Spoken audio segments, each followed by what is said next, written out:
Hello and welcome to the base. Now, today we thought that myself and Morgan would have a conversation about reading. We've seen a few articles recently, maybe you've seen them as well, about the general decline in literacy standards, even amongst university students studying English. We've always championed reading. We think it's very important for actors and for artists in general. There have been some interesting articles about what the decline of literacy, what effect that will have on politics and the world and culture and all sorts of things like that. We weren't especially keen on getting into that, but we just wanted to talk to each other about how we read, basically. It's kind of conversations that we have in private quite a lot of the time, to learn and help, to help each other and learn from each other about how to read, basically. Because we both read a lot. Obviously, for the base, we're reading plays, and at the moment we're both reading a couple of the same books in preparation for some quite big guests that we've got on the podcast. So yeah, maybe we could start, Morgs, by talking about your early experiences of reading. Yeah, early experiences for me were, well, I was read to at home. So there was lots of books in Right. my house, which is a big advantage and something I'm very grateful for. But I didn't read that much as a kid for sort of pleasure and fun. I actually used to read like Mallory Blackman, who wrote Well, Noughts. who's that? Mallory Blackman wrote Noughts and Crosses, Right, right, which I actually ended up doing the BBC TV show years later, and she wrote a book called Hackers, which I, I remember really liking as a kid. And we we were read kind of some Narnia, some C.S. Lewis at home, and I remember reading the Philip Pullman trilogy, the Northern Lights and the Amber Spyglass, and my teacher was quite impressed that I could read it in primary school. But then I just didn't keep up with reading when I was young, really. I just was too interested in football and PlayStation, to be honest with you, and just playing out with my friends. And in my teenage years, as I sort of got into acting and drama, I began to become, well, I began to read again. We would just, you obviously had to read in school, reading doing stuff for homework, but I wasn't like, I hadn't sort of switched on intellectually. I know some people are sort of readers from a young age, aren't they? They just kind of like, they just read. They read everything by the time they're like 18, or loads of the fundamentals. I didn't have that beginning in reading, but as I got into acting and drama, I think I started to read more seriously. But it would be more stuff related to acting. So I would read Stanislavski. I used to read um, Tennessee Williams, Sam Shepard, Chekhov. I would read these kind of plays, and I would read Shakespeare plays.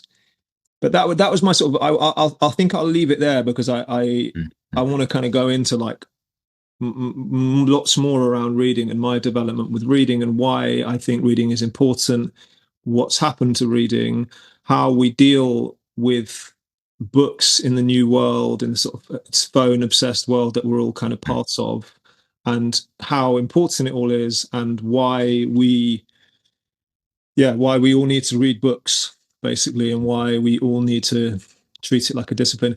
I I will throw the question back to you, Ollie, because you're someone I hugely admire as a reader.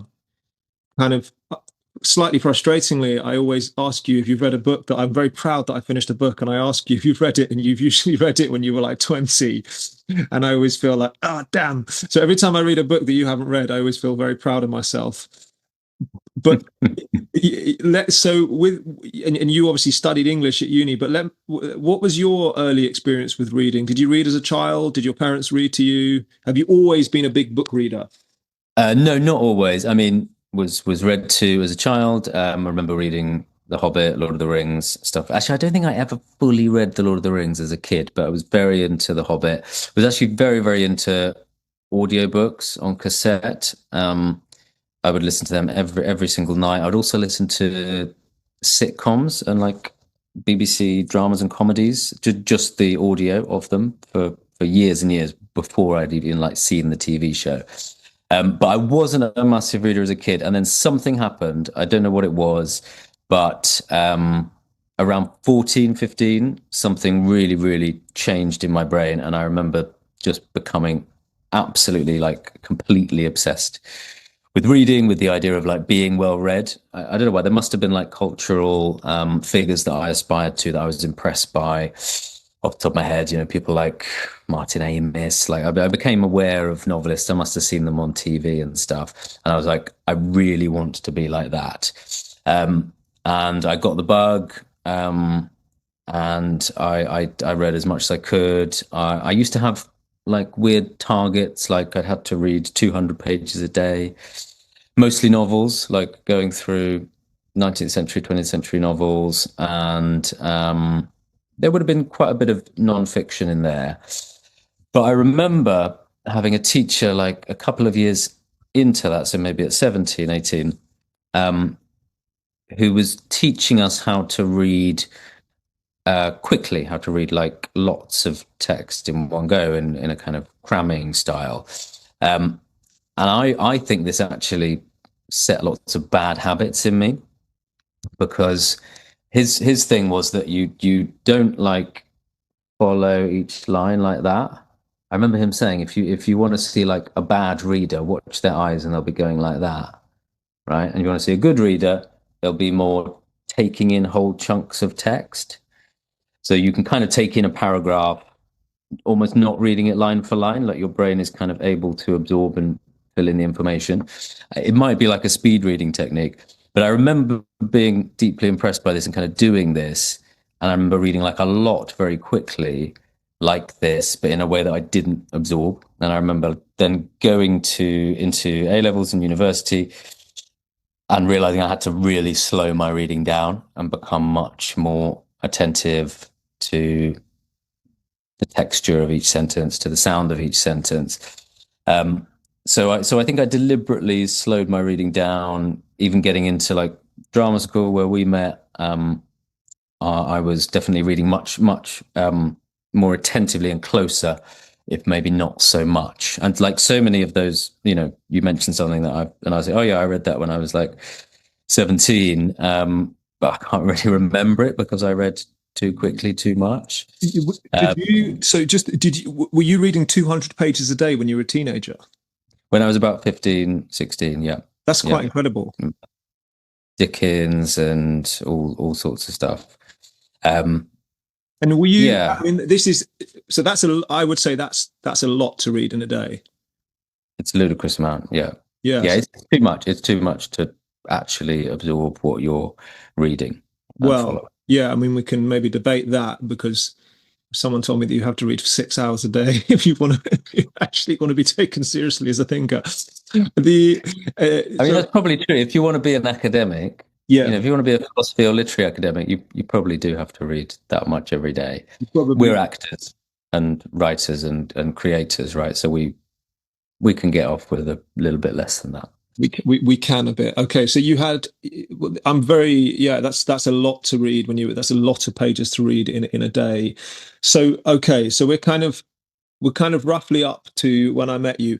I think the point of this podcast, by the way, is we're not really aiming this at like highbrow intellectuals who might be listening thinking, what are these guys babbling on about? I think we are just trying to draw attention to the culture of reading books and how we want to cultivate that and encourage that and kind of help people who might struggle to get into it. I know that I've read quite a few serious big books over the last 10 years, and I actually found YouTube tutorials and people on YouTube giving tips of how to read these books, and I found that incredibly helpful. And I think that's kind of, we're just trying to opening up this discussion and thinking about it.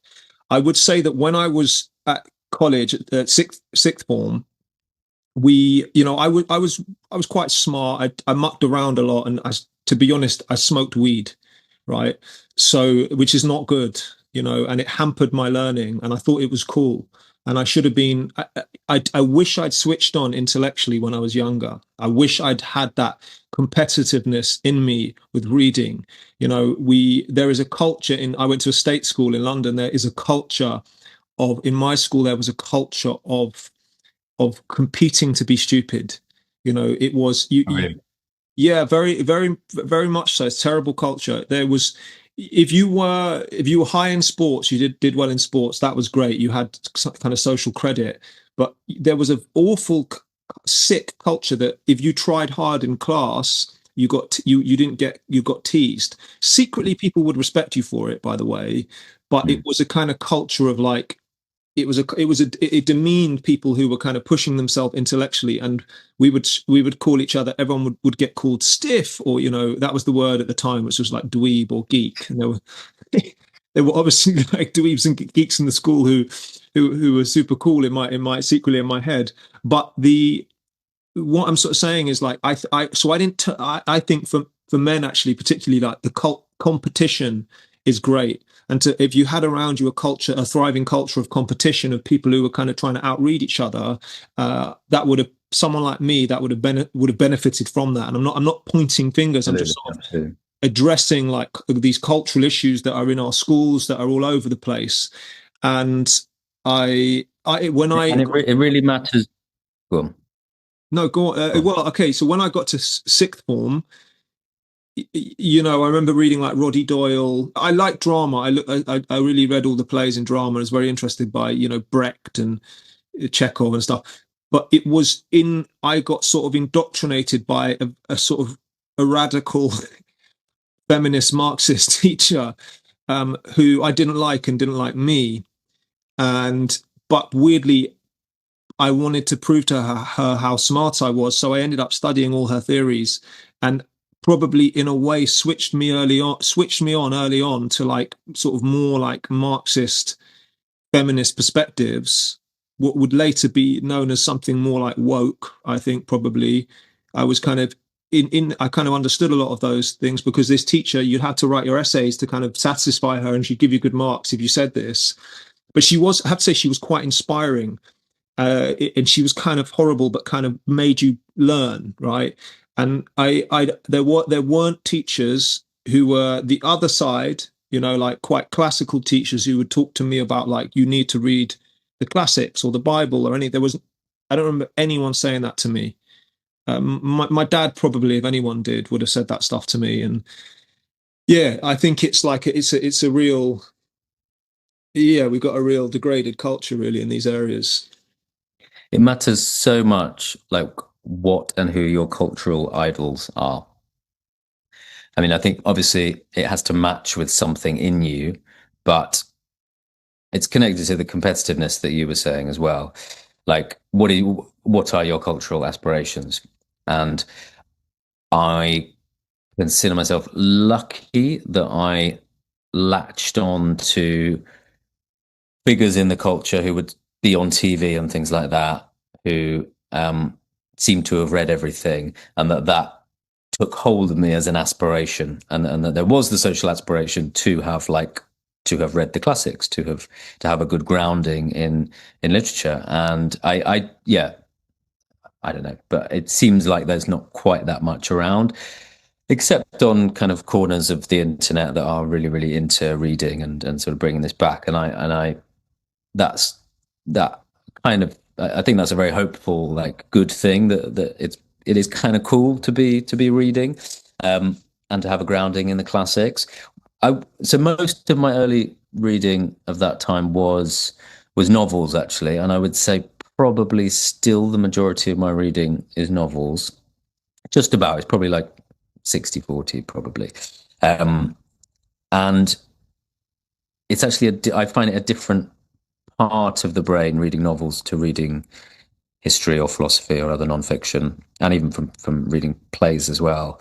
And novels are, and it's an experience reading them, and it's quite difficult now, and I've found it difficult, um, as life has got more like modern and invasive, I've really found it difficult to carve out time. And I remember even like, say, 10 years after I graduated, meeting up with people who I studied English with at university. None of them read. They all say, no, I don't read novels anymore. I don't have time. There's too many other distractions, or they like read at work, so don't want to read after work. But like, it's a kind of, you have to be very strict with yourself to read a novel. You have to say, no, I'm going to put my phone in the other room or the other side of the room.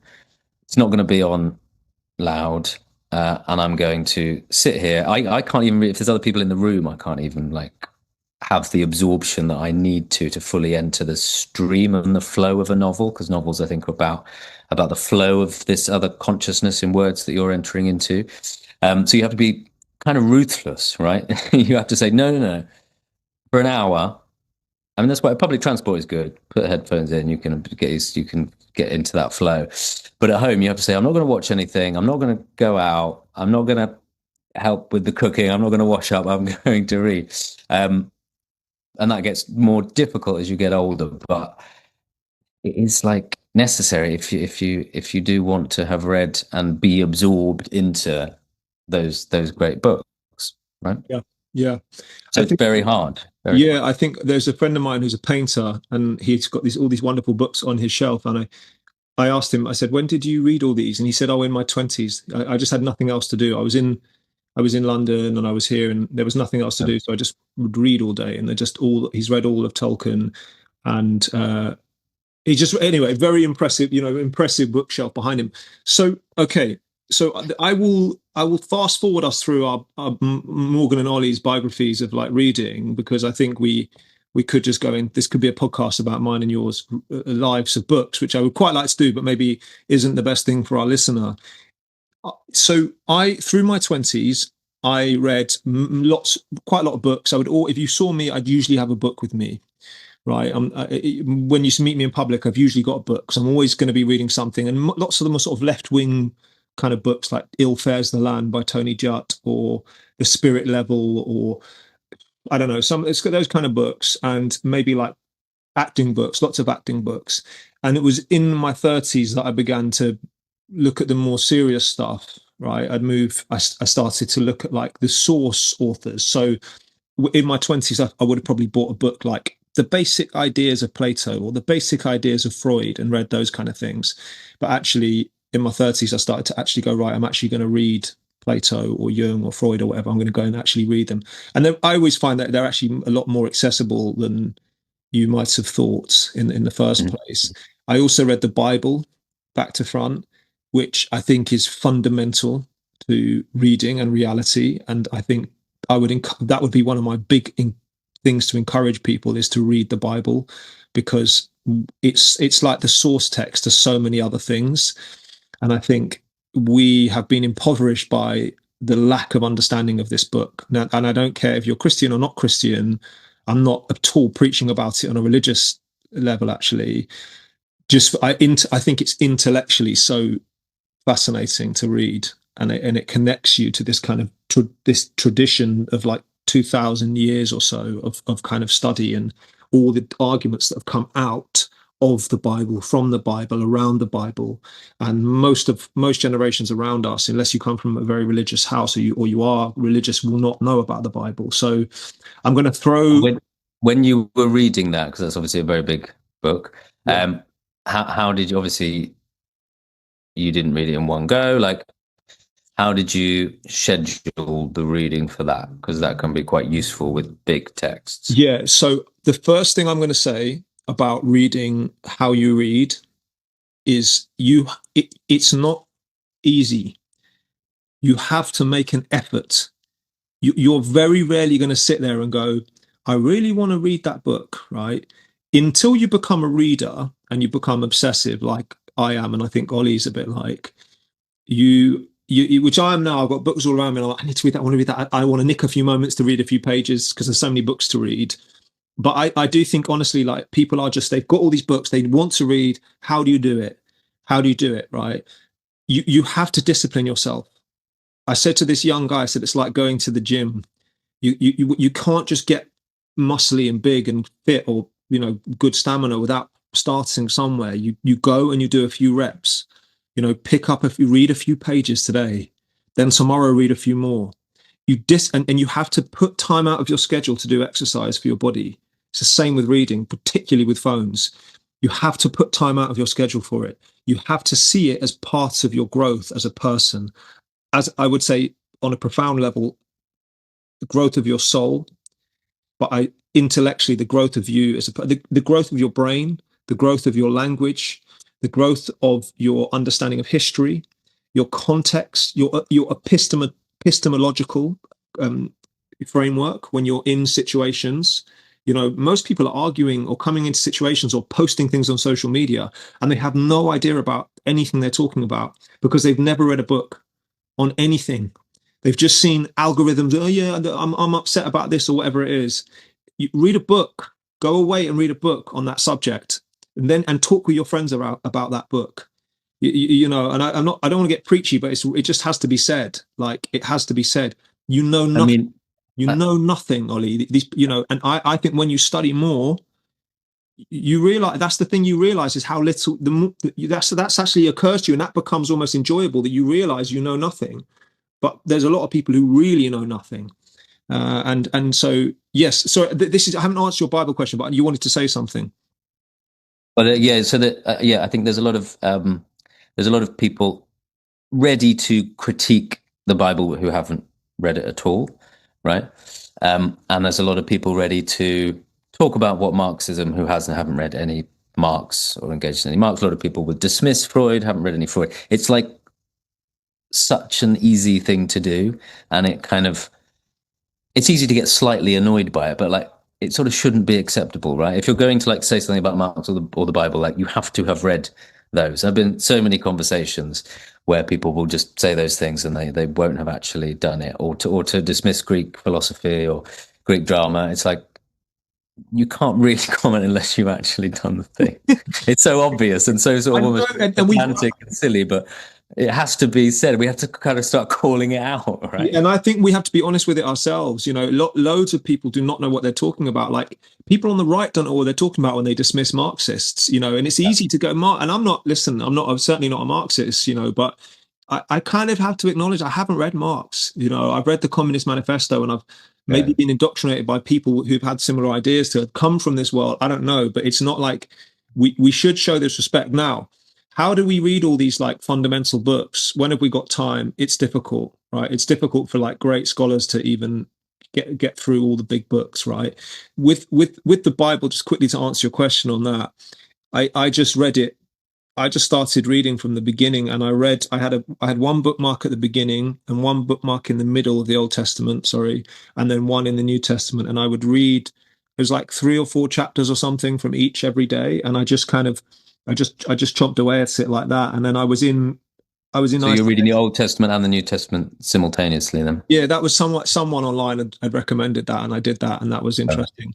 And I was in COVID lockdown in a hotel for 10 days, so I remember feeling like I was in my own little kind of prison film as I was reading it, and I I wrote notes, and I listened to lots of online series about this stuff. Yeah, so there's I think Jordan Peterson triggers people from the right and the left, right? He's a triggering kind of character, but he was an interesting figure in culture because he came along about 12 years ago and was kind of saying, you need to read Dostoevsky and Jung, and he was right. And he did a big series about the Bible, which I listened to, which was 15 parts. It was fascinating. And it was more of a symbolic interpretation because we've all grown up in the Ricky Gervais interpretation of the Bible. That's the world we've got, you know, and it's a very, very stupid, even though it's quite funny, it's a very, very stupid way of looking at the Bible. I mean, yes, it is. Yeah. So, yes, we all need to like be careful of making large critiques of like Freud or Greek or Marx or whatever it is, because we have to humble ourselves, all of us, to the fact we haven't read it. You have been a big novel reader, Ollie. Yep. How do you read so much, and have you developed it over time, and will you put aside time for reading novels? And a big thing is, how do you retain the information when you're reading? How do you remember where you are? What are your tips and What's the Ollie Bennett school of reading? Yeah. So with novels, I haven't actually thought about this, but I now realize this is true as I say it. I almost always will read fiction in the morning. I will always get up an hour. I will wake up an hour before I have to get up, pretty much, and I will make coffee and I will read for 45 minutes, an hour. So if I have to get up at 6, I'll wake up at 5. I'm quite disciplined about it. In the morning, I find 45 minutes, I can read 30, 40 pages. There's something about reading fiction in the morning, which I really like. My brain is waking up, so I don't really have to remember facts and figures. I can get absorbed into the flow of this story and imagine it in a really nice way that I find that wakes up my brain in a really lovely way. And I find the physical book much easier to remember stuff by, because my brain sort of remembers on what side of the page something that I want to remember happened. I don't really underline in books anymore, but I used to. Will fold over a page if I think it's very interesting, or maybe some. No, I don't really make notes and stuff anymore, but I can remember how far I was in the book as well by matching my memory to the physical fact of holding it, right? So that really helps with reading fiction, and that's in the morning. So with non-fiction, I think this is a Jordan Peterson tip. After each chapter or so many pages, I will write up in a Word document my own summary of what I've read, with some facts that are maybe in the text as well, and that doubles, triples, quadruples my chance of remembering it, right? Because you've absorbed it, you've had to put it in your own words. I think that's a completely invaluable tip, and I try to do that with most non-fiction now. Yeah. So if we can give some bits of advice to start as we're moving through this, is you have to discipline yourself. Put some time aside and read. If it's in the morning or the evening or some point of your day, put some time aside and do it, right? One of the things I'm going to put in the show notes is one of the links is to a channel called Hardcore Literature with a guy called Benjamin McAvoy. He's brilliant, and he's got a YouTube channel which helps people with reading. So I'm going to put that in the show notes. But his stuff is very, very useful, and he gave me this tip a while ago, which was just read a chapter of War and Peace every morning. Just get some coffee and read a chapter. And the War and Peace chapters are actually lots of them are quite short. They're like 4 or 5 pages sometimes. And so I started to read big novels, because I've been pretty good with nonfiction over the years, but I'm not so good with novels. I read a few when I read Bird Song by Sebastian Faulks when I was younger, and Shantaram, and some of the kind of more sort of normie popular books. I never read, what's the big sex one that everyone was reading? 50 Shades. I never still. Oh yeah. I didn't read that one. I actually have read that. I read the first. Okay, but so put some time. So what I do, and I always say this to people I talked about reading, is I just start the day with 10 pages of a book. So I start every day with 10 pages, and then I've extended that to 20 pages. So I'll do 10 pages of this book, then I'll do 10 pages of that. And when I'm on a tube, I'm going to do 10 pages, and I just chomp my way through books, 10 pages at a time. And if you read 10 pages a day for 3 months, right, you've basically read War and Peace. Nearly. War and Peace is a bit longer than that. But let's say 4 months you've read War and Peace. That's just 10 pages a day, because that will be 90 days, 900 pages, or 1,200 pages. So you probably would have read War and Peace in a month. So you can chomp through massive books in a kind of bite-sized way. And that would be a tip, is just work through things slowly. Just work through things slowly. If you can't sit there and focus for an hour, just do 15 minutes, 20 minutes, and you will get better. And then I would say, I think we should do some book lists, right? Everyone loves a book list, and I think we should do book lists, and I think we should. That I just wanted to say that is Can I jump in there? So I think with reading fiction, I think an important tip: you don't have to understand every word or every sentence. There will be unusual words, particularly in old books. I've found you can, yes, you can look them up, but that breaks the flow of the reading for me. Your brain will be, although with great writers, they'll be written in such a way that you will be able to understand from the context what they are, and actually getting into the flow of the story. And with Shakespeare as well, actually, you don't have to understand every word, even every sentence. You do if you're acting it and you're studying it very deeply, of course, but you can read it in an enjoyable way with entering the flow of that text, and you don't have to have the pressure on yourself that I have to understand every word. I don't understand, and this is confusing, and you put it down. Like, you can let that go and just flow with it. There's a real problem with men and fiction, right? Men don't read fiction, and I think that has led to the fiction that's published being of a certain kind, right? And then there's a kind of snowball effect that men don't read fiction because it's maybe a bit feminized, and so the publishing world becomes only for women, and that only disincentivizes men from reading anyway. So I really think we should push for men to read more fiction. There's something about the male mind, I think, that doesn't like the fact that things aren't true, that things are like, why should I read this just made up? Like, I want to read about this history thing, which is great, and I love reading history as well. But I feel like we should push against that a bit and make like reading stuff that is made up great and cool, right? Yeah, if you're going to go to the gym with your mates, you should be talking about Tolstoy and Dostoevsky in between your sets on the bench. You know, we sort of joke, but actually, it probably is the way. It's like go through these great books. Like, they will improve your lives. They will make you stronger mentally. They are truer than true, I think, lots of them. And you can read them. Like, go and read Dostoevsky, go and read Tolstoy, or the one I read, the old one that I really enjoyed, that was Don Quixote, the Cervantes book, the old. I loved it. It was about 1,200 pages, really fun, really funny, and I kind of, trotted my way through that.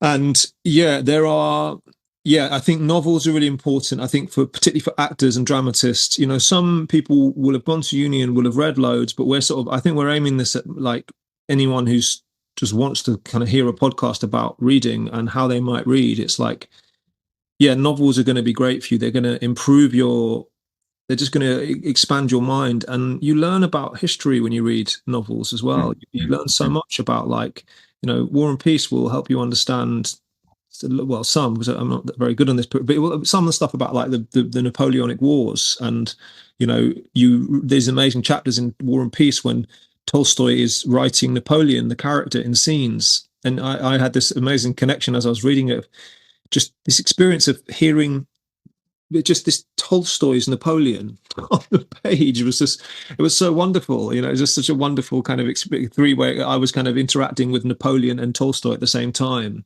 And it's such a good book. I'm not a big novel reader, but I try to have one on the go. I'm doing Ernest Hemingway at the moment. I did Moby Dick, which I really struggled with, actually. I've never read Lord of the Rings. I'm ashamed to say that out loud. I've read The Hobbit, so you can give me some forgiveness there.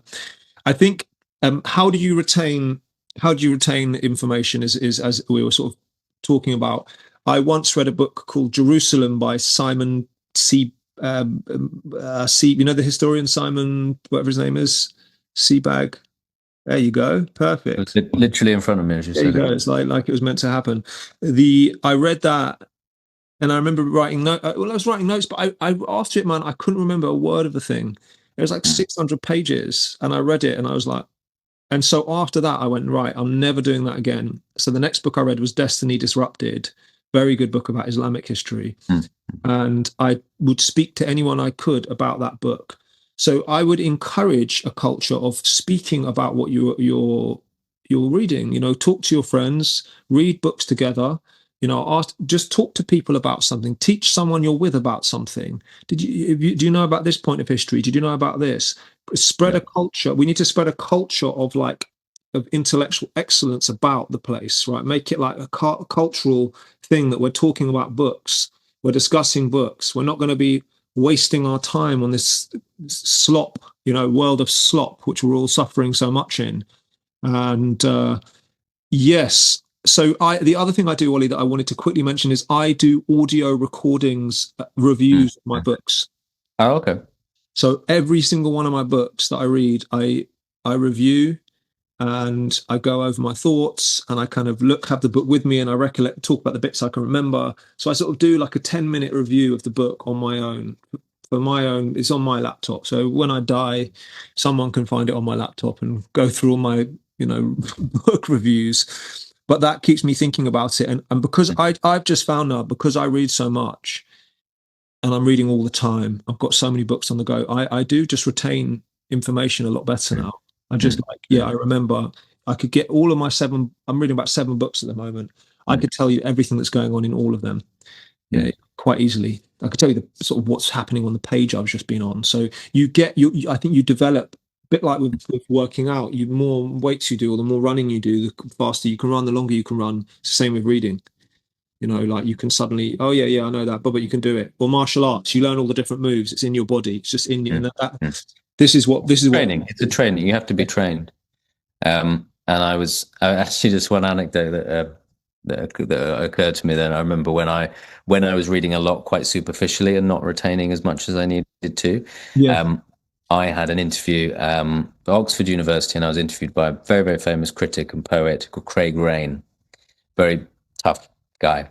And I was saying that I really liked E.M. Forster's Passage to India, and he said, "What happens at the beginning of chapter 13 of Passage to India?" And I was completely clear. Sorry, I don't know. He proceeded to quote the first 2 paragraphs of that chapter verbatim, and then kind of tore me apart on my lack of knowledge of this book that I'd said I'd loved. Which experiences like that are very good. They're not very nice, but they are very good because they kind of burn into you. That you have to. It's like being beaten in a martial arts class, I guess. And it's quite humiliating, and you have to go right. I got to get up early. I've got to work out hard so that doesn't happen to me again. So that was just a little thing that's always stayed with me. I would say that's a little bit pompous on his part. It's kind of awful behavior of him, but kind of, I would argue, could a teacher to a young unformed mind. There's something quite old school and good about that, which I like. To move on to plays and poems. Mm-hmm. Me and you read a lot of plays. We jump on Zooms and we're reading through the ancient Greeks in order at the moment. Plays are really good things to read with friends. I think they're also good to read on your own, and their brevity is very good. You can literally sit down for 45 minutes, an hour, and you can read a whole Greek play. So if you don't feel like embarking on like a War and Peace or a Moby Dick or a Don Quixote, that can be quite good to be getting on with. And I suppose as an actor, I can read plays very easily now, but we will have been trained many hours in reading that. So reading with friends with plays is a really good way of finding other people who are into this stuff and hearing it out loud, also practicing your speech if you're an actor as well. With poems, I remember Anthony Hopkins saying that he actually learned off by heart a poem a week to this day, and he'd done it for the whole of his life. I don't do that. Maybe I should, but occasionally I will try and learn a short poem, a sonnet or something like that, just to keep my brain going. And when I do that, what I do is I always write out the poem by hand. And when I'm working on a speech, I might do this as well. There's something about putting yourself in the position of the writer writing out, putting myself in the position of a Philip Larkin or a Milton, writing out that poem, and you sort of see and feel what word comes after each word and where the line break is, and that can be really good. And I did that a lot with T.S. Eliot, that I was really into, and Larkin, and you still remember them, you will remember them in years to come, and it can be great, and lines will come to you, unbidden, and that's a really beautiful, enriches your experience of the world. Yeah, I used to read every single day 3 poems a day out loud, and I used it as an opportunity to practice my RP and my American accent. And I would read through anthologies. I have to say, unfortunately, probably some of the anthologies, there's some good ones in there, but some of them are the you know what's, like the kind of books they force you to read in Waterstones at the front, right? Not all the Waterstones, but you know some of them. Like, whereas, like, even, I'm afraid to say this, I don't care, Charles Bukowski, right? He's kind of cool, but I don't think that I think you're better off reading some Wordsworth, basically, or W.B. Yeats. They're harder, you know. I think we should read poems out loud. I think they're just good for you. I've got an anthology of English poetry here, and I'm reading all the way back from Edmund Spenser, from, you know, pre-Shakespearean poet, which is fun. And I think reading out loud is a particular thing for actors to do. It's like play your instrument, practice your instrument, work on tone. You know, where's your voice at? Are you finding, have you pitched this? Have you connected to this poem? This is stuff we used to do at RADA all the time, but you can do that at home every day. You know, you can go through anthologies and read this stuff. I think with plays, Ollie, I think reading with people is absolutely vital. If you can do that, you can do it over Zoom. So we do them on Zoom. You're always welcome to join our readings on Zoom. The other thing is that I think reading out loud plays is a different experience from reading them not out loud. And I'm not sure, like, I find that when you read them quietly, you can make sense of things in a much deeper way. But then, like, you have to speak as an actor. So I read Shakespeare and I read it out loud. But the truth is, like, I don't know what I'm talking about a lot of the time. Right. But whereas when I study the scene, it's a hard Shakespeare. I go, oh, right. He's okay. Oh, my, these are my, you know, even then it's hard, but I can see it. So this is an interesting problem. It's like you practice your instrument, but your logic hasn't had time to work it out. So there are some issues here with reading plays. I think this is an interesting area for actors, because obviously novels, you could read out loud novels. Is probably actually a smart thing to do, is to, like, practice your American accent reading Ernest Hemingway, or your something, or Cormac McCarthy or something. But yeah, there is also, if I'm doing a play or a TV thing that's like from a particular period, I will generally try and find a novel from that period to practice at home after rehearsals, getting the accent, and also just immersing in the world. You know, if you're doing a Chekhov, I'll try and be reading novels from that period. I remember I did a play set in Dorset, and I discovered these, like, Dorset writers from the same period that I was reading a lot. And that just helps to, like, create the world in your mind and flesh out the world. And as you say, like, good to keep practicing the accent as well. Yeah, if you're also, this has just occurred to me, if you go to the gym, people can see your muscles and they can look nice, and people, you know, not everyone's into muscly bodies, but people can, or you could see your thighs, or your, you know, when you're doing your workouts. But with books, what you're sort of effectively doing is you're building this vastness to your soul that, if could be seen, would be far greater than the muscles on a body. It would go on, it would be a whole universe of, like, hills and civilizational kind of wonders, and it's all in there.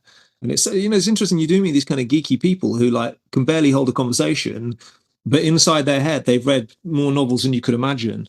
And that's kind of mad, really, isn't it? They can't speak it out into the world, but secretly, you know, they've been on all these adventures with all the great minds of history. And you're entering into a relationship with the great minds of history. Yes. When you read the great books. So, Ollie, I'd say it also expands your capacity for feeling, or to put feelings into words. If you have a reservoir of poetry and literature in your mind, and then something happens to you in life, it can help if you know, a line of T.S. Eliot might come to me that actually helps in that moment, right? That would be a, to use a T.S. Eliot phrase, undisciplined squad of emotion otherwise, right?